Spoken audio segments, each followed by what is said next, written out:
A homeless man stopped a billionaire from jumping. His words changed everything. The hustle and bustle of everyday life seemed to be in full swing, people rushing to their destinations, taxis honking as they cut through traffic, and the sounds of laughter, conversation, and the occasional street performer filling the air. Yet high above the busy streets, on the top of a tall skyscraper, James Carter was oblivious to all of it. James stood at the edge of the rooftop, looking down at the world beneath him. The city, which once seemed so full of possibility, now felt small and distant. The tall buildings, the busy streets, the flashing lights, everything looked like a blur to him now. All that he could focus on was the feeling of emptiness inside. The weight of failure was crushing him, and there was nothing left to hold on to. Double-crossed me. The wind was cold and biting, but it barely registered in James's mind. He didn't feel the chill. He didn't feel anything at all. His thoughts were spinning in circles, replaying everything that had led him to this moment. For years, he had been at the top of the business world, a billionaire with everything anyone could want. Luxury cars, mansions, private jets, and the admiration of people everywhere.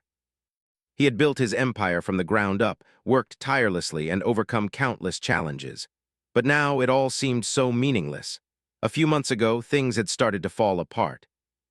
The market had crashed, and the investments that he had once trusted were no longer worth anything. His business empire, built on years of hard work, was crumbling before his eyes. He had lost everything: his wealth, his company, his reputation. But worse than all of that was the loss of something he couldn't fix: his sense of self. James's mind raced as he recalled the argument with his wife, the one that had ended their marriage. She had been there through it all, the long nights and the endless stress, but she couldn't handle it anymore. The final blow had come when she said that she was leaving and it was over. No more talking, no more trying. He had lost her too. His life had become a blur of business meetings, late-night calls, and empty promises. Even though he had everything he had ever dreamed of, it never seemed to be enough. Nothing brought him peace or happiness anymore. The people around him, the ones who used to look up to him, now seemed like strangers. His friends had distanced themselves, unsure of how to help. And when he looked in the mirror, he barely recognized the person staring back. The man he had once been, confident, driven, and full of ambition, had disappeared, replaced by someone unsure of who he was or what he was even living for. As James stood there on the rooftop, looking down at the vast city below, a strange sense of detachment washed over him. It was like he was floating above everything, no longer connected to the world he had once ruled. He didn't know how it had all come to this, how the man who had everything had ended up here, so far from where he had started. His fingers gripped the railing tightly, and for a moment he closed his eyes. The wind blew through his hair, and he tried to focus on the sound, the only thing that seemed to cut through the numbness. But no matter how hard he tried, he couldn't push the thoughts away. They kept coming, crashing into him one after the other. The feeling of being worthless, the fear of being forgotten, the shame of losing everything. James had tried to keep it together. He had tried to keep up appearances, to act like he was fine, to pretend that everything was under control. But deep down, he knew it was. It wasn't fine. The pressure, the loneliness, and the guilt were too much to bear. It felt like the world was closing in on him, and there was nowhere left to turn. His breathing became shallow, and his heart raced. The temptation to step forward to end it all was almost too strong to resist. For a brief moment, he felt like it would all be over, like the pain would stop, and he would finally be free. But then something pulled him back, a small voice, deep inside him, telling him to stop. It wasn't fear that stopped him. It was the realization that he had no idea what came next. He didn't want to die, not really. He just didn't know how to live anymore. As James stood there, lost in his thoughts, the world below continued on, unaware of the man on the roof. Down on the streets, people went about their lives, dealing with their own struggles, their own hardships, and their own dreams. The city didn't stop for anyone. It kept moving, indifferent to the individual lives unfolding within it. Meanwhile, there was someone below who noticed. A homeless man named Daniel was wandering the streets near the building. Daniel had been living on the streets for years, trying to survive in a world that had forgotten him. He had learned to be invisible, to blend into the background, and to stay out of the way. But there was something about that building, the crowd that had gathered, that caught his attention. He wasn't sure what was happening, but he felt a pull, a curiosity that he couldn't ignore. Daniel walked closer to the building, weaving through the crowd. He wasn't used to crowds, especially not the kind that gathered around things like this. People were whispering to each other, their faces full of concern and confusion. Daniel looked up at the building, trying to understand what was going on. He could see the faint outline of a figure standing on the edge of the rooftop, and his heart skipped a beat. He had seen people in despair before, people like him who had lost everything. But this felt different. There was something about the man on the rooftop that made Daniel stop and think. He wasn't sure why, but he felt like he needed to help. Maybe it was because he knew what it was like to be lost, to feel like the world had turned its back on you. Or maybe it was just the instinct to reach out to someone who was in pain. Daniel hesitated for a moment, unsure of what he could do. He didn't have the answers, he didn't have the solution, but something inside him told him that this moment was important. He had to try. He had to reach that man somehow. Pushing through the crowd, Daniel made his way toward the entrance of the building. He wasn't sure if he could even get up there, but he had to try. For some reason, he couldn't shake the feeling that he was meant to be a part of this moment. Maybe, just maybe, his words could make a difference. Daniel pushed his way through the crowd, his feet moving quickly on the cold, hard pavement. The voices around him murmured with concern, but he barely noticed them. His eyes were fixed on the tall building ahead. It seemed to loom larger the closer he got. For a moment, he stopped, feeling the weight of the moment pressing against him. He wasn't sure why he felt so strongly about this. He had seen so many people in pain, so many broken souls on the streets. But this situation felt different. There was something about the man on the roof, something about the way the world seemed to be holding its breath for him. He had been walking these streets for years, alone and struggling to survive. Daniel had seen his share of hardship, more than he cared to remember. He had lost everything a long time ago, his family, his home, and his sense of belonging. The streets had become his world, but it wasn't much of a world. It was a place where survival was a daily battle, where every day was the same, cold, hungry, and alone. Daniel wasn't a stranger to despair. He knew what it felt like to be invisible, to feel like no one cared whether he lived or died. But over the years, he had learned to hide it, to cover it up, to smile when he needed to, and to stay quiet when he didn't. He had learned to blend into the background, to avoid being seen. People didn't notice him, and in a way, that suited him just fine. The less attention he drew, the safer he felt. But today, something was different. Today, he felt a pull, a need to act, to reach out. He couldn't explain it, but he knew he had to try. He had to do something for this man on the rooftop, this man who seemed so lost, so broken. For a moment, he hesitated. What could a homeless man like him do for someone like that? What could he possibly say that would change anything? But then the answer came to him.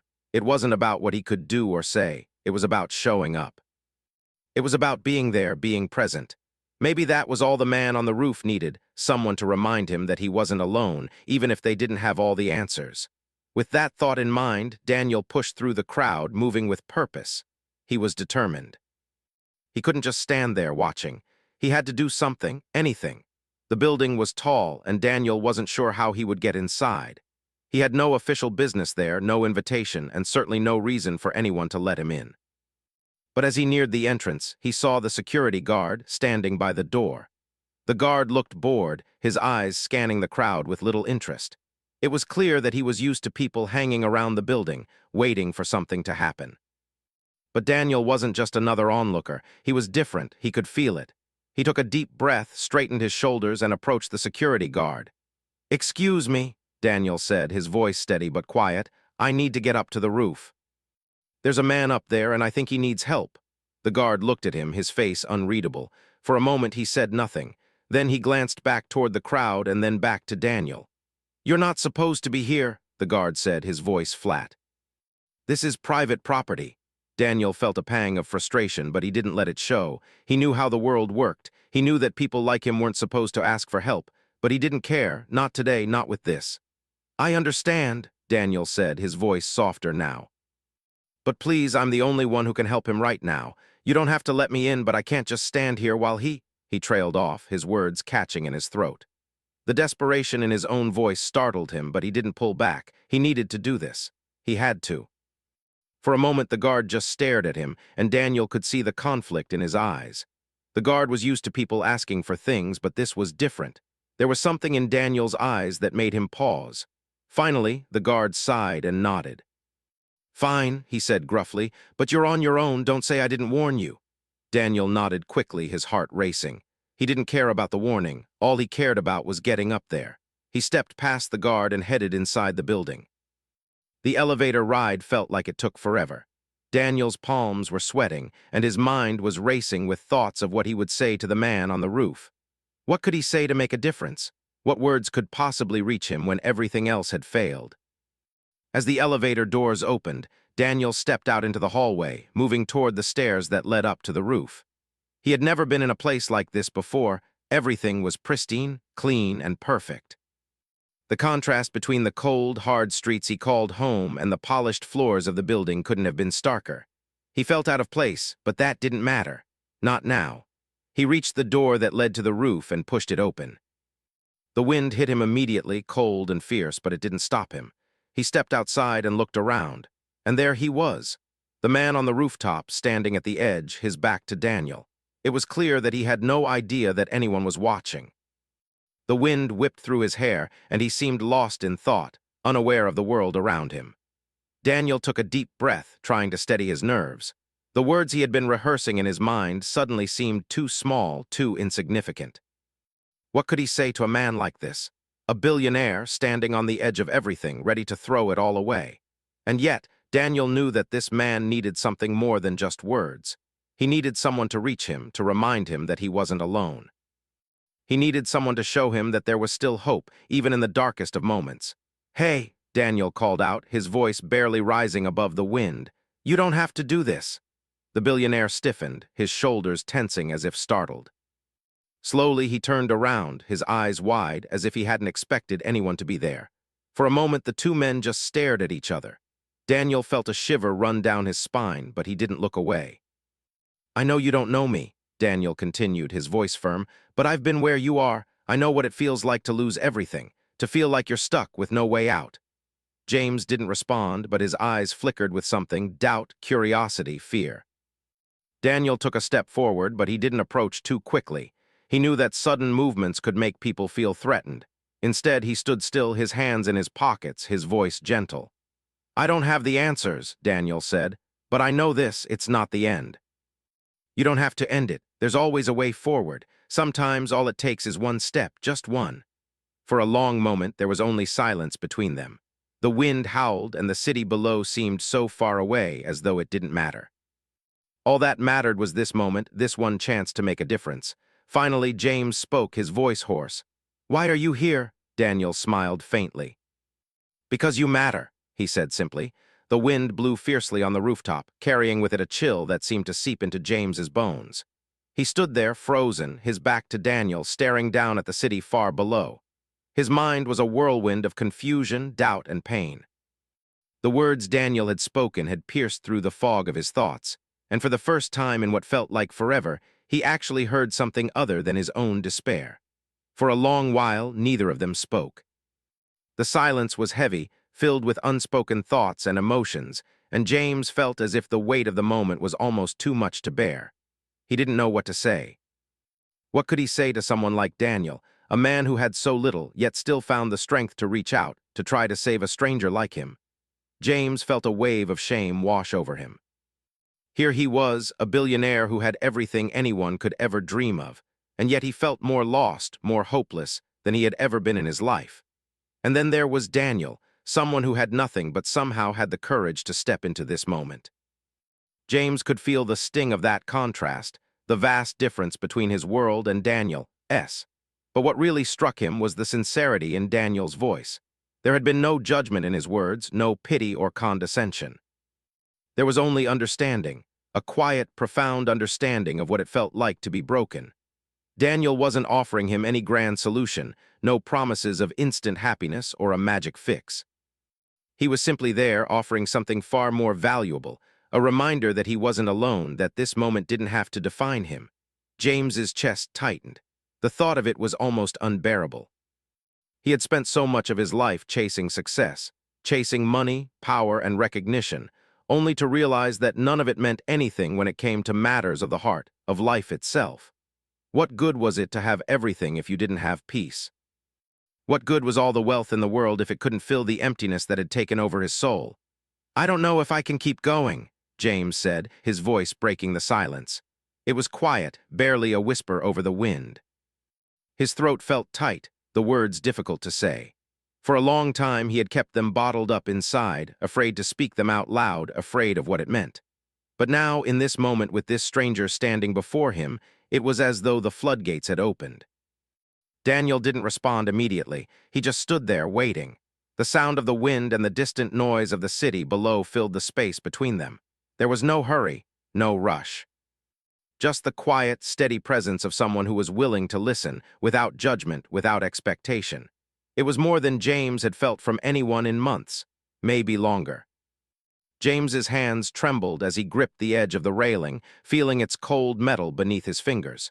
He couldn't remember the last time he had felt this kind of vulnerability, this kind of fear. It wasn't fear of dying. It was the fear of facing what had led him here. The fear of confronting the reality that he had built his entire life on things that didn't matter, on things that were never going to bring him peace. I've worked my whole life to get to the top, James continued, his voice growing a little stronger. But it's all slipping away. I've lost everything, my company, my reputation, my family, and for what? To end up here alone with nothing left. Daniel nodded, his gaze soft but steady. He could understand that. He had seen it before in his own way. He had spent so many years watching people with wealth and power, people who thought that everything could be bought, that success would fill the emptiness inside. But it never did. I've been where you are, Daniel said quietly, his voice carrying the weight of experience. Not in the same way, maybe, but I know what it's like to feel like you've lost everything, to feel like there's no way out. But that doesn't mean it's over. It's never over. James turned to look at him, his eyes searching Daniel's face for some sign of understanding. For a moment, the two men just stood there, locked in a quiet gaze, as if the world around them had disappeared. The city below, the noise, the rush of life, none of it seemed to matter. All that mattered was this moment, this conversation. Why do you care? James asked, his voice soft with confusion. Why are you even here? You don't know me. You don't have to be here. Daniel smiled faintly. I'm here because I know what it's like to feel like nobody cares, he said, his voice low. I've been where you are. I've been lost, alone, and feeling like nothing could ever change. But it does. It can. But it's not going to happen if you keep thinking that everything is over. You're not done. You're just in a place right now where you can start over. James swallowed hard. The thought of starting over felt like a distant dream, something he couldn't even imagine. But as he looked at Daniel, standing there in his worn clothes, his face weathered by years of hardship, James saw something that he hadn't seen in a long time. Hope. It wasn't flashy, it wasn't grand, but it was real. And maybe that was what he needed. Not answers, not solutions, but the reminder that there was still something to hold on to, that he could still choose a different path, that this wasn't the end. But how? James whispered. How do I start over when it feels like I've lost everything? I don't even know who I am anymore. Daniel took a slow breath, looking up at the sky for a moment before returning his gaze to James. You start by taking it one step at a time, he said. You start by choosing not to give up. You take a breath and you take another step. It's not going to be easy, but nothing worth having ever is. You have to trust that the next step will lead you somewhere better, and you don't have to do it alone. James blinked, as if the words were sinking in for the first time. He had spent so much of his life thinking he had to do everything by himself, that the weight of his success, his failures, was all on his shoulders. But Daniel was offering him something different. Something that he hadn't allowed himself to believe in years, that he wasn't alone. I don't know if I can do it, James said, his voice barely above a whisper. I don't know if I can keep going. Daniel stepped a little closer, his voice gentle but firm. You don't have to know how, you just have to take the first step, and then the next. That's all anyone can do, one step at a time. For the first time in a long time, James felt something stir inside him, a small flicker of hope. A tiny, fragile spark that he thought he had lost forever, but there it was, quietly growing against all odds. Thank you, James said softly, the words feeling like a weight lifted off his chest. Daniel nodded, his eyes kind and understanding. You've got this, he said. You just have to believe that you do. The silence that followed wasn't uncomfortable. It was peaceful, filled with the understanding that things could change, that it wasn't too late. James looked out at the city below, the once overwhelming landscape now looking a little smaller. The weight on his shoulders didn't disappear, but it felt more manageable, as if it could be carried one step at a time. The wind had calmed, and the sky had begun to turn a deep shade of purple, the last hints of daylight fading away. The city below, once a blur of noise and confusion, now seemed almost peaceful from the rooftop. James stood there, his gaze still on the vast city, but something inside him had shifted. The weight that had once felt unbearable, that crushing feeling of failure and hopelessness, seemed a little lighter now. Daniel stood next to him, not saying anything, but his presence was steady, grounding James in a way he hadn't experienced in a long time. For the first time in what felt like forever, James allowed himself to simply be, not as the successful businessman, not as the billionaire who had everything, but just as a man, a person struggling with his own pain, his own loss. It had been a long time since James had been vulnerable, and even longer since he had felt anything that resembled hope. The years had taught him to bury his feelings, to hide behind the success and the wealth that he had worked so hard for. But standing here now, with Daniel, a man who had nothing by the world's standards, he realized that maybe all those things he had spent his life chasing had been distractions. Distractions from the things that truly mattered. James took a deep breath, feeling the cool air fill his lungs. The sounds of the city below, the distant honking of car horns, the chatter of pedestrians, the hum of life, all seemed so distant now, as if they belonged to another world. His world. The world he had built with his own hands, brick by brick. But now that world seemed far less important. What was all the wealth, all the power, when it didn't fill the emptiness inside him? He turned to Daniel, who was still standing beside him, gazing out at the horizon.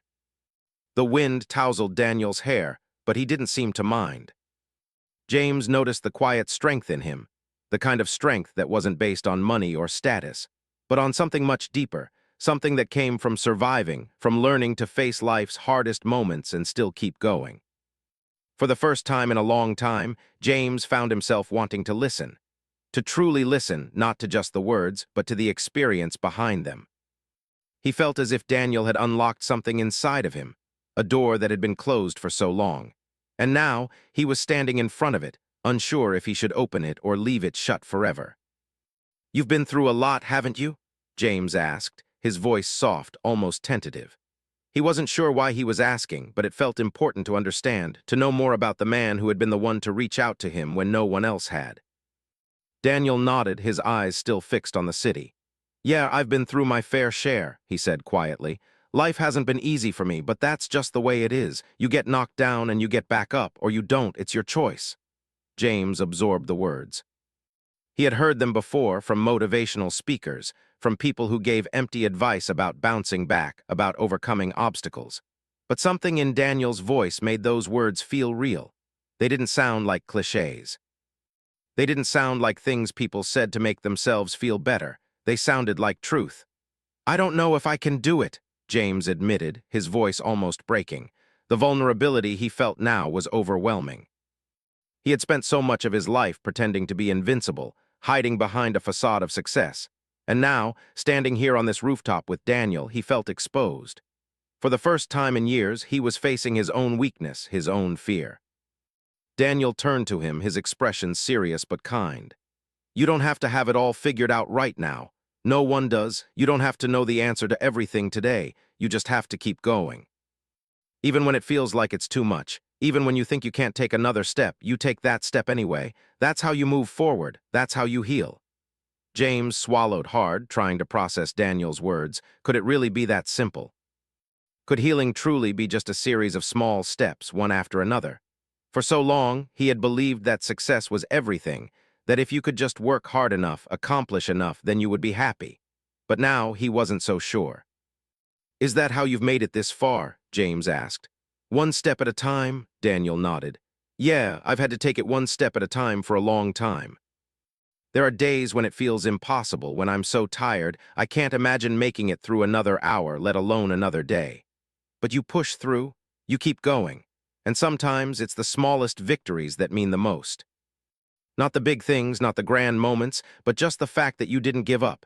That's what gets you through." James was silent for a moment, his eyes drifting back to the city below.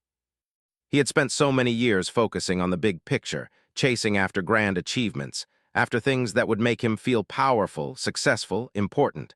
But what if Daniel was right? What if it wasn't the big things that mattered, but the little moments?